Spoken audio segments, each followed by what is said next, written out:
नमस्कार दोस्तों, करियर अड्डा कार्यक्रम में एक बार फिर से मैं दिनेश और मैं सुरेश आपका स्वागत करते हैं। दोस्तों, जैसा कि आप जानते ही हैं कि करियर अड्डा कार्यक्रम में हम इन दिनों अखंड भारत के इतिहास पर चर्चा कर रहे हैं। इस बार हम इस कहानी का अगला भाग लेकर आए हैं, यानी भारत में दूसरे तुर्क शासक के हमले का किस्सा।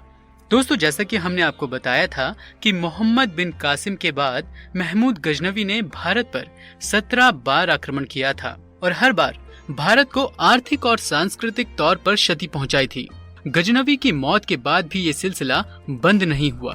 जी हाँ, महमूद गजनवी के बाद तुर्क शासक मोहम्मद गौरी ने भारत पर आक्रमण किया। इसका पूरा नाम शिहाबुद्दीन उर्फ मुइजुद्दीन मोहम्मद गौरी था। महमूद गजनवी ने भारत में हमेशा लूटपाट और कत्लेआम किया, लेकिन तुर्क सत्ता काबिज करने का काम मोहम्मद गौरी ने किया था।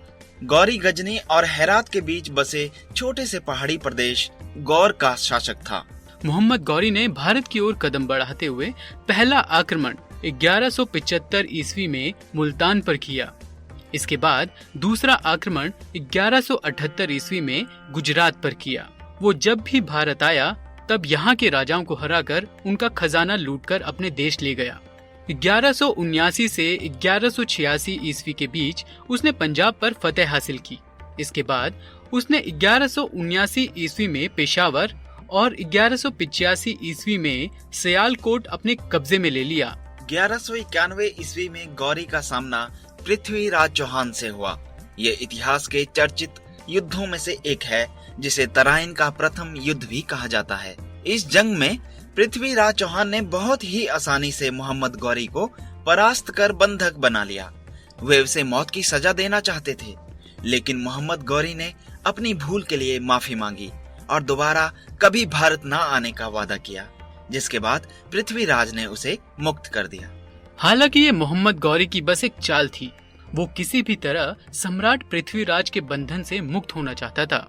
मुक्त होने के बाद मोहम्मद अपने देश वापस चला गया और नई ताकतवर सेना तैयार कर पूरी तैयारी के साथ दोबारा पृथ्वीराज चौहान पर आक्रमण कर दिया। दोस्तों, तराइन का ये दूसरा युद्ध 1192 ईस्वी में हुआ था। अब की बार इस युद्ध में पृथ्वीराज चौहान हार गए और उनको बंधक बना लिया गया। मोहम्मद गौरी चाहता था कि चौहान अपना राजपाट उसे सौंप कर उससे माफी मांगे, लेकिन उन्होंने सिर झुकाने से साफ इनकार कर दिया, जिसके बाद गौरी ने उनका कत्ल कर दिया। पृथ्वीराज चौहान के बाद मोहम्मद गौरी ने राजपूत नरेश जयचंद्र के राज्य पर 1194 में आक्रमण कर दिया। इसे चंदावर का युद्ध कहा जाता है, जिसमें जयचंद्र को बंधक बनाकर उनकी हत्या कर दी गई।